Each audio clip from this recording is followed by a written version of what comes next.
Histoire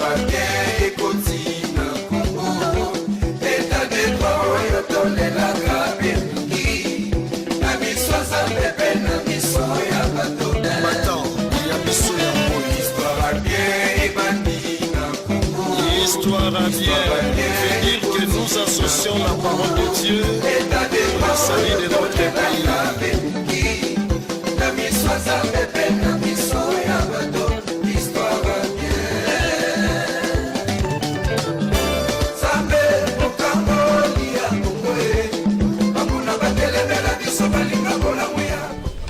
Voilà, bienvenue à votre émission 10e mairie d'Angola. Tolobara toujours que TV et za radio TV Zabilili et 10e mairie d'Angola, une émission internationale de proximité plutôt.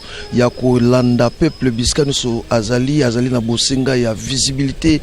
Les lots azali vraiment awana mboka mokonzi Kinshasa na RD Congo. 10e mairie d'Angola le kotambola Afrique mobimba et kotambola partout ndenge bobenga kabiso tozasko na Kinshasa na RD Congo na base ya 10e mairie télévision. Nous sommes ici sur l'avenue Sekebanza. Sekebanza où ezali na commune a bayiro lisusuté eza na commune ya Kintambo. Commune à Kintambo, première commune ya ville à Kinshasa. Tu es visiter Balandinabiso ya 10e mairie d'Angola ya France. Suzuki Lozubu et Eric Lozubu Oyobazwa qui problème ya liwa ya papa Nabiso Fernando Lozubu. Et nous sommes sur l'avenue Sekebanza avec Marco, l'équipe ya 10e mairie télévision. Tous allez kotambo la poto kota na kati ya lopango ya famille Lozubu.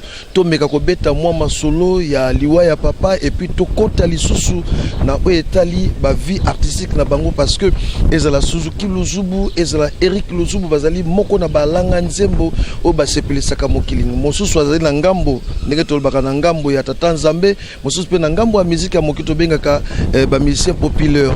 Donc moko azali na ngambo ya musique ya Nzambe o to bengi ba musique chrétienne pe moko azali na musique o to bengi populaire o ba to bengaka musique ya mokili na boye 10e mairie d'Angola, votre émission d'investigation tolobaki TV za radio te tozokende toujours na world na likolo toza na kati ya Kinshasa toza na pona ko sepelisa bino. Donc masolo ezali ya kitoko tokobeta ensemble Zoa télécommande na otia mopandi parce que koka ba mbodi ekobeta ma ekozala musique assure avec ndeko na biso Marco. Voilà na simalanga nde bozali komona awa ezali bandeko na biso oyo bazali na matanga tasadi ici bakundaki déjà 10e mairie d'Angola et ko accompagner toujours famille Lozubu oyo ezali éprouvé oyo papa na biso Fernando Lozubu bazali na se ya mabele et famille restreinte bangwana bavandi na musika avec Marco azali kozwa bango. Donc pour na hotel sabino ke tozalaka ya bino pe bozalaka ya biso awa sko tozokota na kati ya lopango ya famille Lozubu pona kosola na bandeko na biso. Voilà netolobaki votre émission d'investigation tozali na pona kolanda bino partout bozali kolanda biso na conférence au pesa biso. Nous sommes ici na parcelle ya famille Lozubu pona kosola na Suzuki Lozubu pena Eric Lozubu.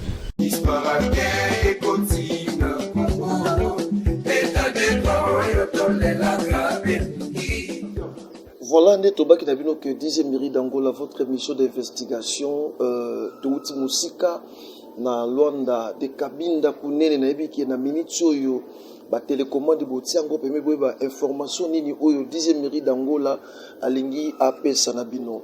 C'est grâce à notre Seigneur Jésus-Christ oui, à plus souffle de vie, totalement sous les lots et au travers les efforts il y a le boss Héron Ilunga. Agia, on a bien accueilli l'oreille du chef et puis le DG Jean-Pierre Kambayi et le directeur de marketing Eradi Ilunga et mon ami personnel Dieudonné Masunda. Mais c'est le Google Oyo à Saliette, le Lotozana Marco Nakatia Kintambo, sans oublier le directeur financier Monsieur Matondo Mwamba Dovel Oyo Mwamba Dovel où à Sali que Atiabiso Maboko Azali Moko ya Balandi ya 10e mairie d'Angola. 10e mairie d'Angola, votre émission lelo balobi na biso ke émission na bino komi na caractère moko international. Toye Kinshasa pour na côté ça que partout boko bengisa biso to kozala na Abidjan bozo benga biso tozoya. Na Gabon tozoya. na Afrique tozoya, pe na France tozoya. Tokotambola partout parce que balobi ya voici l'homme a commis ambassadeur ya diaspora. Si quand nous sommes diaspora congolaise ezali partout dans le monde tokotambola na 10e mairie d'Angola pour tobeta masolo. Et le masolo ko beta ezali masolo ya mawape ya sengo. Masolo ya mawape ya sengo parce que tu peux visiter balandi ya 10e mairie d'Angola partir ya France.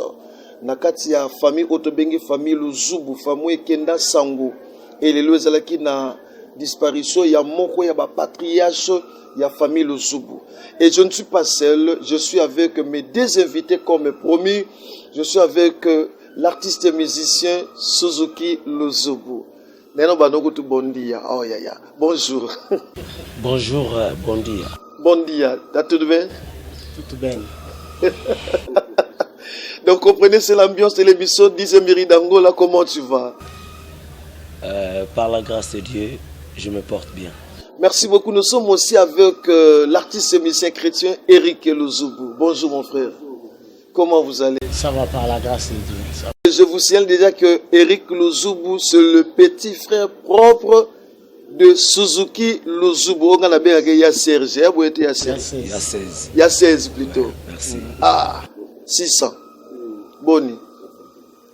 4x4. Boni. Ah, du beau, du bon et du bonheur. Pardon? Ah, du beau, du bon et du bonheur. Et l'ingolo bani. Vous êtes 10e mairie d'Angola. 10e mairie d'Angola, ah, du beau, du bon, du bonheur. Quand je dis ça, je répète encore. Le boss, Héron Ilunga, du beau, du bon, du bonheur. Donc, si on a chemin, on a BBB, BBB, du beau, du bon, du bonheur, BB Sato. Suzuki Lotoza na Matanga. On les a chaîne 10e d'Angola. Ah, 10e mairie télévision d'Angola. Émission de 10e mairie d'Angola. Yeah, tant qu'on a comme Angola, on comme tam sous 6e. Pour aller 10e té. Non, on a mis 10e mairie d'Angola parce que Azapé n'a fini à 10e rue. 10e mairie. Il y a on a lobby. Na limité. On a eu sa patron boss Héron Ilunga. Agia. Voici l'homme. Hein? Papiter. Hein? Donc même abisso na 6e. Donc voilà, comprenez, ça c'est l'ambiance de l'émission 10e mairie d'Angola. Nous sommes avec Suzuki Luzubu. Mais tout ça, on a marre matanga, papa. Mes condoléances. Merci beaucoup. Na mono zoni ngamu mbeso esprit moko ya chamvuma parce que 10e mairie d'Angola abanga na eli kamote. Mais to ke non na marama matanga wa kufia zana ni pona yo. Ça dit beaucoup. Ça dit beaucoup. Cela veut dire quoi? Pour moi, c'est un professeur d'abord. Un professeur. Un professeur. Et puis, il était, pour moi, un ministre de la Sécurité sociale. C'est-à-dire? Si vous regardez bien, Suzuki, il a 4 enfants. Dans sa carrière musicale, malgré tout le succès. Ni t'étais mon père, le Zoub qui tient Pouil. J'allais faire au moins 26, 29. Peut-être j'allais même pas vivre. Peut-être j'allais mourir avant mon père. Donc c'est un professeur. Donc votre encadreur. C'est un encadreur. C'est un parent. Un éducateur aussi. Un éducateur, un parent qui n'acceptait pas. S'il y a même, ne fût-ce que dimanche par semaine, il faut aller à l'église catholique à Saint-François. Okay. C'est là où j'ai commencé à chanter aussi à bas âge, comme ténoriste à l'église. Pas Saint-Albert, mais Carmel. On a commencé à Carmel et puis on est parti à Saint-Albert. Hormis d'un encadreur, hormis d'un professeur, c'est votre père biologique. Père biologique et spirituel même. Wow. Je vous jure. Tout ce qu'il a dit, j'ai accompli. Il a dit à vous? À moi. Oui. J'ai accompli. Malgré tout, il ne voulait pas que je fasse la musique. L'exemple, oui. Il a dit, moi je t'ai dit de laisser la musique. Toi tu fais toujours la musique. Tout ce qu'on a au moins lingala parce que ba Congomani na musique, yobetaka musique nazo pekisa. Nena tumba on a faire zo betaka musique. Yo Sanga, Orvana na poto, Robota ba na poto pour la musique. Et c'est réalisé. C'est là où j'ai dit, c'est mon père spirituel, biologique. Donc c'est un demi-dieu pour moi. Moi je peux ajouter, il était aussi votre coach. Merci. Tout ça vient derrière. Ça c'est la 10e rue d'Angola. Ouais, ça vient dans le 10e rue. Là, je profite de l'occasion de parler aussi avec mon ami personnel, Eric Luzubu. Yes. Boni papa. Kimia. Mais naïbi que français c'est coutume pour français c'est melibino déjà balingala tout. Mais bon te atolo bikimia mo kolugozo rien en français kaka. Bon ça l'effort ba congomani de kabinda kone na Angola balingaka mingi masolo lingala ça ka moi bien. Boni papa. Yona Suzuki Luzubu boza ndengeni.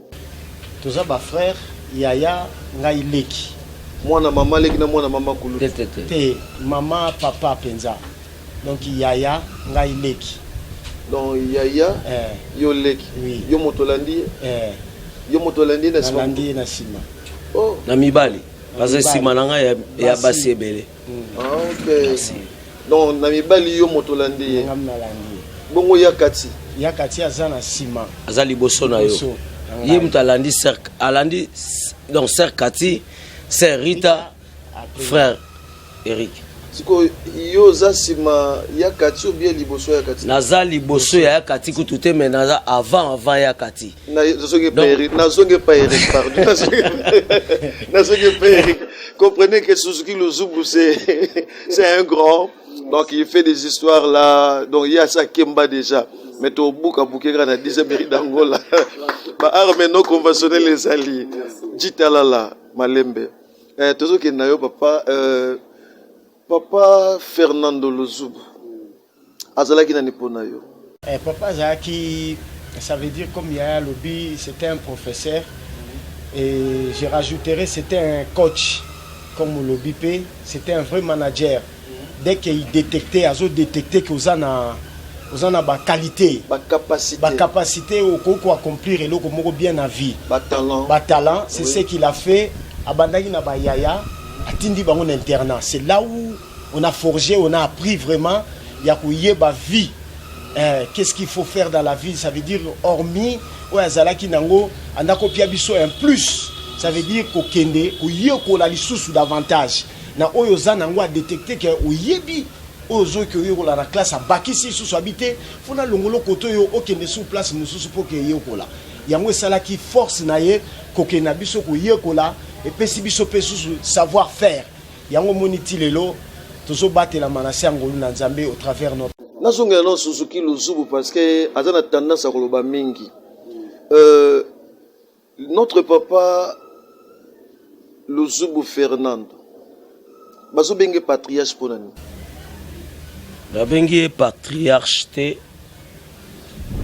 Nzambe atindaki ye patriarche. Comment? Soko bengi mutu PDG, c'est que Nzambe atindaki PDG. À moi gaz à la PDG te na société. Parce que na mona ka famille Luzubu sala ka ba excès de zèle ya ba site. Ya on a lobby ba benga ki ye patriarche te. Donc Nzambe atindaki patriarche. Pourquoi?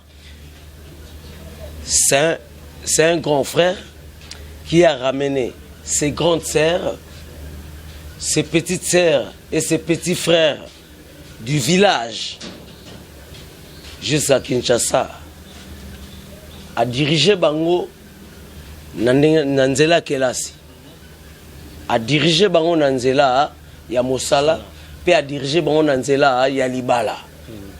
Donc tous ces jeunes frères et ces sœurs basala ki ndumbate po izalaki pe na momango pété. Donc Luzubu ye wana to benga ye patriarche pour Nzamba tindaki yango. Donc il a fait aussi pour ses enfants la même chose qu'il a fait. Donc il était un papa pour ses propres frères. Il était papa pour ses frères, ses propres grandes sœurs. Je ne sais pas si tu comprends. Ozale ki ya mobali, comment ozala papa ya ba grande sœur na yo, comment ozala papa, il y a ma petit frère. C'est par rapport à la considération. C'est par rapport à la considération. C'est pourquoi je dis c'est par rapport à la considération. Non, c'est pas considération. Et là, on a zolo belayo, yango, voici l'homme. Oui, quand je dis voici l'homme, lui c'est qui? C'est l'homme. Toi tu es voici l'homme. Oui. Voici l'homme. Lui il est patriarche. Il n'était pas patriarche parce que Dieu lui a envoyé qu'il soit patriarche. Batinda qui est poisala. Papa, il y a ma grande sœur. Papa, il y a ma petit frère. Papa, il y a ma petite sœur. Papa, il y a ma nanaye. Papa, il y a ma coconaye. Donc, azala donc, on est escalier. Mieux vaut que la colopokita. So où tu n'as parlé de repos. Au conseil, ça a été fédos. Maleme papa, toujours que Balandia 10e riz d'Angola, Bazolanda Bisso, Suzuki Lozoubou, vraiment tu fais l'ambiance de cette émission avec Eric Lozoubou, Doudunga Foura, paix à sa mémoire, Babenga qui est Lozoubou, Azalaki nani pona bino, Eric Lozoubou. Azalaki papa Leki, ça veut dire Leki à papa. C'est Leki Penza à papa Landagi papa na Sima. Et Yépe le Kola, le Salipé le Kola à papa, il nous a soutenus. Donc Azalaki Penza Leki à papa comme un père aussi. Pas na biso tous a raté. Oh yo papa Leki. Na robégué photocopie à papa sur le plan morphologique. Oui. Même physiquement. Même physiquement, oui. C'est ressemblant. Bakokanaki. Bakokana makasi. Pona baksamuke pona pemene ya frère. Papa zalaki mona liboso. Nana baksara pona oyo frère Ricky pona. Le baiser pas Eric papa. Torozongela yo. Hein? Donc bazalaki penza fusionnel na physique sur tali bakokanaki. Papa zalaki mona liboso. Papa zaki mwana liboso te. Mwana liboso ya bisio azai Maman Jeanne. Maman Jeanne Lozoubou. Yaza na 96 ans. Donc 96 ans. 96. Mais vous êtes une famille bénie. Merci. Amen. Vous êtes une famille bénie. Yes. Sauf que Suzuki Lozoubou dans ce binga binga plateau spécial de Salia tozongela non. Suzuki Lozoubou en tant que fils de papa Fernand Lozoubou. Lorsque vous avez sango ya liwa ya papa. Et ça là qui ont dit. Mais avant de commencer le baboye pour papa Doudou Ngafoura. Moi je suis peut-être parmi les enfants de papa Doudou, papa Ferdinand Lozoubou. Aboti mwana. Ne balwa aboti mwana boti mutemate. Tango aboti nga ngai ndaku nanga na botama na koli. Eza epa ya papa Doudou Ngafoura. Ando yozaki adopté par papa Doudou Ngafoura. Donc en réalité, bateau bayebi biso na Yolo Nord, na Wacha. Nga zabe mwana Yolo Nord. Oya yebi Yolo Nord Wacha. Nga angu. Oya yebi Louete 1, oya yebi Louete 2, oya yebi Ngaba. Mais otanga avenite, mais oya yebi pe Fimi. Oyeba ke wana mwana pe Doudou. Pe naza mwana na ye ka ndenge frère Ricky alobo loba. Biso bato mwindo culture na biso. Papa Leki azalaka te, noko azalaka te. Baone sobaza papa. Yango wana na question otuni ya mibalende kiminga na ingana yeba. Na lobi tango zwaki sango ya liwa ya papa. Vous sentaki comment? Parce que dans sentir que ozolo banayo na bazwa moko mais kati na yo il y a quelque chose qui est en train de promener. Muto ayebi likambu oyo peut-être ozala yaki kifeda des consonnes de voyelles. Ou à Paris? À Paris. Si je parle de Guigui Veda, je crois que la musique nanga banzemo nanga ba voko nanga batumi ba yoka Guigui Veda. Guigui Veda il fut mwana ya baptême ya papa nanga oya kufi. Mais papa nanga te mais papa na yepe. Atangi na internat aza papa na baptême a lui ofita en internat na bandundu. Donc ça veut dire Tango Sangouye Nandako, je crois le 15 ou le 16, non, c'était le 15 février. Babengi mwasi nanga na yagi kifeda. Ayebisi ya panzanga sango. Mwasi nanga lobi, vie. Yo solane yo moko yagi kifeda. Ayebo azawa na ya pasenga ye. Via bandiko driblenga. Donc, à préparer moral là. Abando a préparé déjà ça mayele. Guigui Veda, des consonnes de voyelles. Guigui Veda. Guigui Veda. Veda. Je salue Guigui Veda na France, moi na mayele. Merci na beaucoup. 10e mairie d'Angola. Ya Guigui Veda, voici l'homme. Papiter. Papeter. Ah, wana ya biso moko. Abandi ko supanga banana l'union nzopo ko na bangala. Suzuki. Yeso na bengi yote. Robenga nga pété. Vie esquisse. Petit pas jonga. Ah. Uzoboka batu me oboka bana bakoma mboka te. Vie limbisa. Abeto ki trésor pour tout. Azoke ya una witi na vivi na litambo ado sisa ba veni nyoso akaba bilon. Mais tango akoma ikaka bisinga webi ke mana ça c'est la femme de mon père. C'est lui. Non. Je peux pas pleurer pour elle. Parce que maman nanga Anna, elle a vécu ce qu'on a mutu boka ko vivre en wazate. Atanga mwana ya papa ata oya biso ya liboso kuluto baleki ya bébé Bovary ata to tangi ya di Théo Luzubu ya Crizololo ata to suki na biso na Kade Luzubu mutu akoyeba place ma e otanga azate. Je remercie Mahana.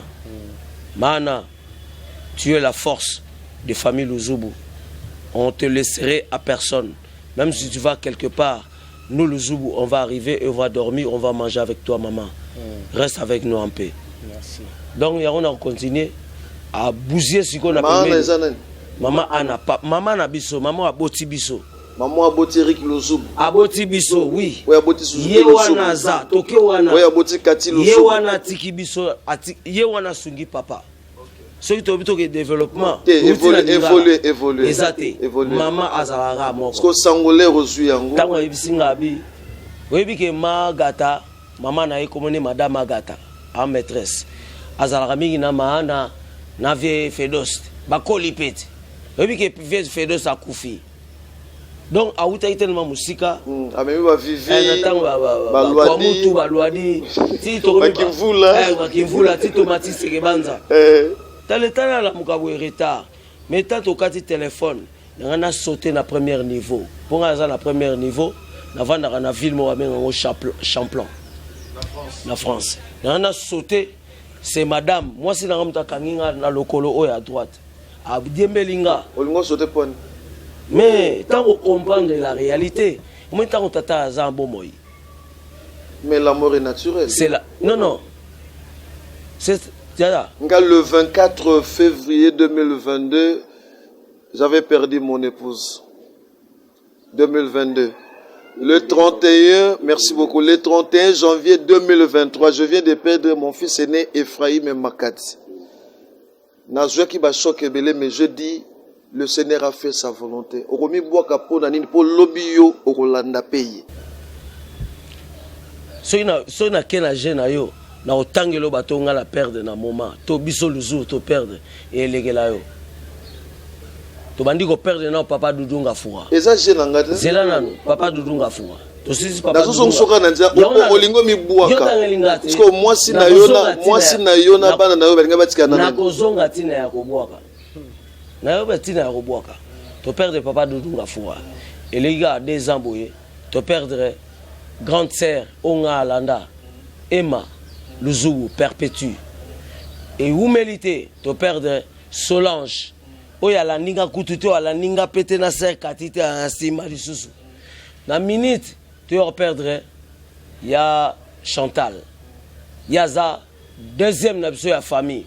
O ba benga masuba ya papa, ezaki moi na ye ya mwasi ya liboso. To perdre ye. Après wana où mériter.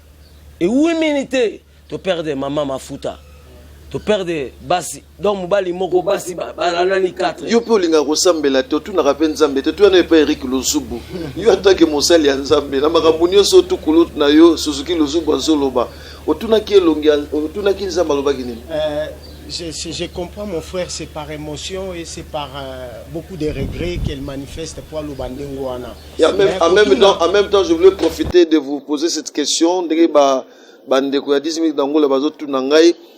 Ce qui a l'ingé comme boire les radio information et bon ce que yo attend que mosali ya nzambe tant aux information réaction les ekindeni na fanda ki kimia makasi na fandi penza kimia na ki ofanda na kiti et madame Aye asiminga ça va nazo répondre j'ai fait au moins 1 minute de silence nanda kokolo baté le tempête du désert na kokolo baté et j'étais subjugué Montako comprendre que ça motalega na nzela lokwa babiso. Exactement. Et jusqu'à tel point, partout j'ai voulu rentrer pour même me doucher, ma femme me suivait. Elle disait peut-être réactionner aux alas. Peut-être mon frère il a dit ça parce que c'était trop émotionnel. L'émotion aussi. Et Yaya vraiment je dirais il est trop sensible que moi. Il supporte pas ma kamususu boy na vie na misu. Qui quartier la tête.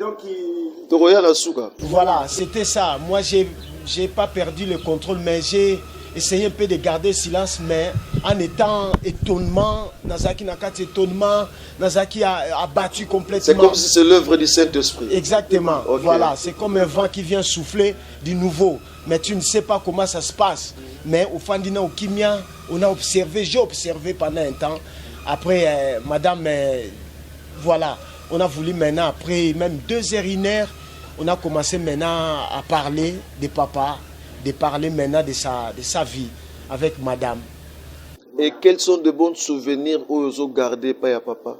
Bons souvenirs, on a gardé par papa. Papa m'a ramené à l'internat 5e primaire. Dès qu'il a détecté que je pouvais faire mieux, on a zalelo. Il dit non, il faut qu'il y ait un internat. Le quoi bayano nyoso balika l'internat, il faut qu'il y ait un internat 5e primaire.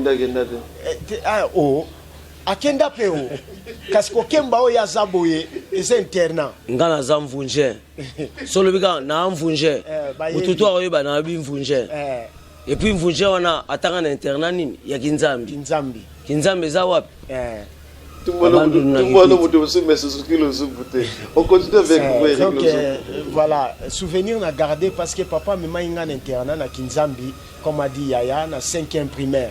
Ça veut dire l'autre fois, je suis rentré à baptême. Ce qu'aucun internat pour la première fois. Au Meliba Mayakuna, au Beli. Ce qu'on a exagéré qui a soigné. Mais comme j'ai exagéré, je rapatrié dans la zone de Mboka na Kin. Na yeboye, tant que soigné peko zonga nangai, papa tokena papa ti internat. C'est une chose étonnante. Papa a obi nanga so tozeli voiture à basango. Toyati na kati ya internat tozwa retard na donc na bisio papa ayebi banzela nyonso de A à Z na makolo to bandi na ye nde to benga finda zamba donc to bandi ko matati to ko bima na mokili ndenga balobaka donc to bimi na internat libanda bonabi oh papa yo yebi a ndenge nini abiyo sa mwana mukenga wana na yo yakala déjà to komi pa basango Basango ba moni papa, ils l'ont reconnu parce qu'ils ont passé par là. Voilà, c'est ça le souvenir que j'ai gardé de mon père. Voilà, merci beaucoup. Nous sommes dans votre émission 10e Miri d'Angola de Kabinda Kunene Bana Luanda Bana ya Kikolo na Radio La Louange Vasilom na yeke boza ko sepela Bana Kuka Bana Palanka Bana ya Mabori Mbondeo Bana ya Kakwaku soki na tali bande kwa Lunda Kabinda de Soyo Kinshasa na parlons même pas na Gbadolite kuna bande kwa Côte d'Ivoire na Abidjan bozo benga bande kwa Gabon au monde tokiti na Congo c'est de même toko ya pe kuna. Là je salue le spectateur John. Il y a 2 jeunes dans Lufu. En tout cas, 2 jeunes, mais aussi la Moussala qui toko na la frontière Nabiso. Il y a Lufu et puis dans Soldat du peuple et Bembe Sombe Samuel. Il y a 2 jeunes toujours dans Lufu. Tozongeli na no ba kombo na yebo comprendre ya za langa nzembo donc ba kombo mo razo bimise za mwa makasi ngana kanga makara na Suzuki Luzubu 600 4x4 moto ya sala mo makambe belé mais to retoucher ngwa wa tele lopo tozana matanga toto kisa papa mikolo yo to monio na kati église tala ndenge bazola kisu na kati église ovandi ozotala cercueil ya papa ozoningisa mutu eloko nini ozwi comme leçon na vie na yo en tant que Suzuki Luzubu pe conseil ne ko pesa na baninga no artiste il y a un likambo kisi na de kisi peut-être batu ba croire nango ba eviti na basala nango mais je sais que ça existe tellement na croyance olingo wanga na kisi lelo na lobby Luzubu 4x4 wanga tala place na wuti oya zaki na mongongo soke yokanite oya zaki na mongongo soke yokanite Usa 10e rite d'Angola papite usa na 10e rite d'Angola ngaza siko 16 x 16 Ya on a ninga o comprendre nga. Tozonga kasi. Oui. Conseil et le roni nos oeils comme leçon na kati église. Et puis conseil ne ko pesa na baninga na yo ba artiste musicien. Moi tant to kota une église wana. Na ko zo leçon te parce que na zo ki leçon pas papa. Moi je m'appelle Suzuki 4x4. J'ai 4 enfants. Malgré tout le succès que je fais, j'ai 4 enfants. Sans côté Baoyo. Sans côté Baoyo. Sans côté Baoyo. Non, ne me complique pas, mon frère. Nazo compliqué, sans côté Baoyo. Chaîne one est compliqué ngate déjà. Surtout que ce pas boss Héron Ilunga, beau compliqué ngate. Na lobby boye. La vérité va changer en gros. La vérité va changer en gros. Ok, merci. Évolue. La lobby boye. Malgré tout 4 enfants que malgré tout je fais des succès, j'ai 4 enfants. Mon dernier enfant, il aura 22 ans au mois d'octobre. Ni t'étais le père, Fedos, Luzubu, Kissien. Nana Zabada Tamsou à 26. Tamsou à 12 na Koufipe. Les sons ils nous suivent. Après ça, on a déjà les sons. On a un mois ya. Ce qui mona, ce que ça mona 1991. À cause na Aginin lelo. Moi na bota 1991. Potos a bref, on a zana. Ozotu nanga. Na potos a lelo. Na eza nga bien eza yo. Na tuni penal. Yo moko sala calcul na yo. Na bosani. Loko bosse to évoluer. OK. Parce que moi na bota 1991 na année o yanga zana Aginin. Ce qu'on a si malon à Zaboni, ce qu'on malheureusement mon a existé parce que papa nanga à l'accès ngai ndengeni muto rosala. La musique c'est pas le succès, la musique c'est ton travail.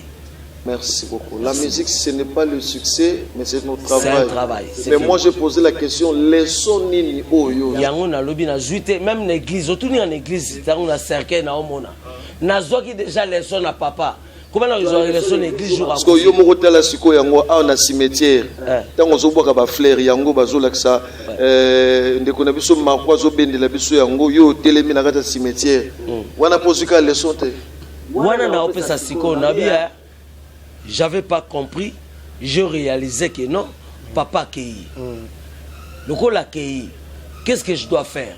Na kombola la butu moi pourquoi? Mais na repesa réponse les lote. Suzuki il faut sunga bandeko pe ba sunga Suzuki mais le fait qu'on est famille Ludzub oyoka kombona nulle part na Congo Ludzub c'est un nom unique na Kimbala na Kiyanzi Ludzub te yana Kingongo Ludzub tunanga Ludzub comprenez nous sommes avec Suzuki le moto alobaka mingi landa vienne na comprendre Marco Elda au moins nazotuna mutu na bino zoboya koloba Marco Elda directeur Dieudonné Dieudonné ou Dieudonné mais Dieudonné yoka kaka masudi makambo kuluta oloba ya bisibino ceux qui va apprendre quelque chose la première primaire au kuta na on a 6e primaire mais na ndenge mususu solo ngwe 6e ozu brevet la première secondaire au kuta na likamo kaka mais n'était coli. Merci beaucoup. Aussi c'est la page Oya Matanga Papa Eric Luzubu l'air aux alaki na kati église même question les soni nozwaki et puis les rekomaki na cimetière yango bazula kisabiso et pas ya Marco les soni ni oyo ozwaki na kati ya cerveau na yo les sons ngeza phrase yaka ya liloba na Nzambe lobi que tout homme est faillible. Que Dieu seul soit reconnu comme un vrai et que tout homme soit reconnu comme un menteur. Amen. Donc Nzambe ka mutu. Obeti grand frère Maboko hein. Azana cerveau minko le kanga. Mais s'il reconnaît quand même que c'est quelque chose de bien, ça nous rassure. C'est comme dit la Bible que chaque chose a son temps. L'homme n'est pas le maître de son souffle pour pouvoir le retenir. Donc aujourd'hui, papa est parti. Demain, moi aussi, je dois partir. Donc cela veut dire, comme je suis resté en vie, je dois préparer mon chemin pour qu'est-ce qu'on a relaxé éternité nanga ezala malam. Exactement, c'est ça. Kuna Golgotha esika ya mpasi nkolo bakanga ki Yesu lokola moyibi ye aloba ki elokote amipesa ki mobimba lokola likabo epai na biso wanelakisi kaka Suzuki Luzubu azali alanga nzembo biso na 10e miri d'Angola tolobi amen banyokola kiye na mabe ye aloba kitata limbisa bango po bayebi elokote bazali kosala kolo nasilisi Yesu Masia. Merci beaucoup Suzuki Luzubu 4x4 600 bravo vraiment tout le monde qui semence à Bozambe à Saint-François malgré Banzela Kenda mais semence ezali. Là je vous donne l'occasion de saluer notre caméraman Ozali Kosala Biso Bilil Lakati à Kinshasa le Marco avec notre vieux Diteo Luzubu sans oublier le vieux Didier Luzubu et Jimmy Sita Cosmopolite.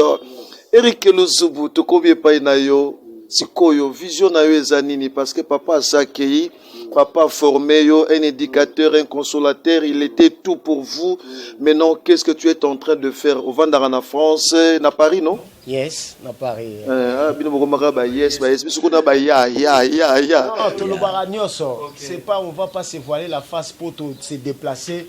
To changer ma façon moko non to kotika la toujours ko garder ce qui est important mais o ezaba souci na biso to kobosa na rango. D'abord avant de répondre à la question ana impression na ezani tango que 10e mairie d'Angola elandi elongwe penda na Angola elandi yo ti na Kinshasa et la kisi que la considération ezate pour nous en mbongo mais ezana bateau bazana mitema ya kolinga bato et ils s'approchent vers ceux qui ont besoin au bazana besoin ya lisungi ne ba poussa na kayango na ko comprendre que 10e rue d'Angola o eza penza ko pesa lisungi partout pour na batu ba meka ko pesa message pe ko passer message na ba oyo ba yebite ezokende musika impression nga eza ki ete na lobby merci tozana batu oyo na be mission oyo bazoko sunga po ete misala ya mboka na ya batu emonisama pona nini te marwa rotila ngayo ba caméra mi ba letala yo ata misato to na ngona plateau tala yo est-ce que famille Luzubu ko bengisa 10e mairie d'Angola na France te poto kundo la makambo ezolekisa ba kongomani parce que bilinga ezali bisike beleska ba kongomani bazali eloko lobi eza ya solo vraiment tozoko rassurer ndenge ndeko alobaki tout à l'heure 10e rue d'Angola n'a pas Peter Makadi toko voici l'homme alobi ete toza partout na mikili yango bientôt to rassurer bino ke 10e rue d'Angola bientôt na France pour la diaspora kuna amekola ko zwa pena ba impression ezakuna to kutana ba combattant na luka boketsu na Belgique na luka ba commandant eso na luka ba babé na luka souci na biso zato zala bomoko to partager même vision de notre pays. Qu'est-ce que nous pouvons faire pour demain? Na pesi dans nos deux cartons je dois vendre qui mais pour ça to fongoli to ke na ko citer to vendre na yo poto ke na ko citer malembe maintenant yo za langa nzembo ya bino ko yembeza likabo famille. Moi je connais la famille ya Kati Luzubu na kati église la louange plus de 30 ans to vandi na ye alanga nzembo malgré aza toujours na kati ya communauté la louange yo pe alanga nzembo ya seri tapé non zela non mais yo bandika na makamanzambe te non o bandiko yemba ba quelque part exactement na quartier la tête junior yes parce que yo na do ba na ma campagne Mbinza ozone na Mbinza ozone côté ba zuka venir nazotuna ye Suzuki Luzubu côté ba tedi kisala pour ba comprendre place to lobelela donc la cité ya maman Ami maman Abota vient na biso Rambo Que son âme repose en paix. Merci. Après, on a ok, Mikilia Poto. Avant que non Mikilia Poto, avant comme Mikilia Poto, il y a un grand frère qui m'a récupéré. Yaya Suzuki Luzubu, il m'a récupéré ngalobi dans une production, dans une misala, toujours kendena yo kosa misala et comme isinga na bi. Ceux qui n'ont pas possédé na JB. Musicien Ça n'a rien à voir. Qui finissent. Après, si tu vas me tutoyer par rapport à JB, on va parler, on va s'expliquer. Donc, Yaya Amema qui a lobi nanga lobi monsieur basé belinga kaka habité na yebitina parce que na oza nango to kubaki c'est comme makasi. Et pour la première fois ko yemba na studio, mutu apprendre nga goût ya ko yemba na studio, Alexinga ko yemba na studio. J'ai beaucoup de respect, c'est mon grand frère Suzuki. Et il peut me taper. Donc, à jouer le rôle, il y a papa Fernando Luzubu en tant qu'éducateur.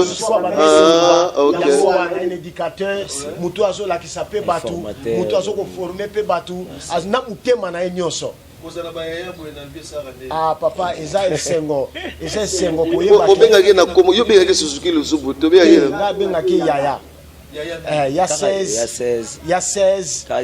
Voilà, donc c'est ça. Et puis, chose étonnante, tu fandana e mingi. Tant yazo kene Mikilia Poto, ngana zo tika na ndako. Moi c'est azate, ngam nazo lamba, ngam nazo batela ndako. Donc dans ma carrière, quand je commence à faire succès, avant même après, je mangeais la nourriture de mon frère. Je n'ai jamais mangé la nourriture d'une femme à la maison. Continuez mon frère. Ce n'est pas à vous de donner la parole. Non, je l'ai coupé. Merci beaucoup. Maintenant, aux artistes et musiciens chrétiens, vous avez déjà fait un album? Oui, j'ai un album et c'est sur le marché.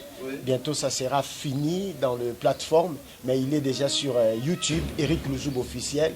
L'album s'intitule Jésus, mon tout. Jésus, mon tout. Bientôt, Nanzembo Toche déjà, Yango Ezoleka, Nabino Pebo Pesibisoza, Bomo ya solo. Bomo ya solo. Yes. Alors, pour la bande de Koya, Lisa Lissi, on peut transmettre le message Nini. Parce que bande de yes, bande de Konanga, Lisa Lissi, Tofanda na Bango, Ezaloko a Papiter, Makadi, n'est-ce pas, 10e riz d'Angola, na 3e secondaire humanitaire, na Kilimani. Donc il te colle bisonyo sur Freddy Diongo à comme pasteur Freddy Diongo Pichu Lubabu pasteur Nango na Brazzaville Nathan Junior Bala yebe serviteur de bango nyoso tout vraiment José Makandelo tout le monde bozanyo a retomboka Marco voilà Natumba bango nyoso tout wana. Vraiment, la Pessibino-Mbote parce que c'est une communion. Tout le monde on s'est retrouvé, tout le monde partagé même vision et même langage pour l'évolution de la vie. Message à Bokabouani, pas na yotoko retenir nini. Balanda 10e riz d'Angola. Message à Bokabouani, Ezaya Makasi ya Motuya. Nous devons nous aimer, nous devons nous soutenir. Là où il y a le faible, soutenons-nous. Là où il y a des gens qui ne peuvent rien faire, conseillez-les, vous pouvez savoir conseil, vous l'embattez et vous simana makasi. Qu'est-ce qui prouve que vous êtes artiste? Azali samina bonzambena ye wo wo wo atamo pepe ndeng ezali samina bonzambena ye wo wo kinyana motema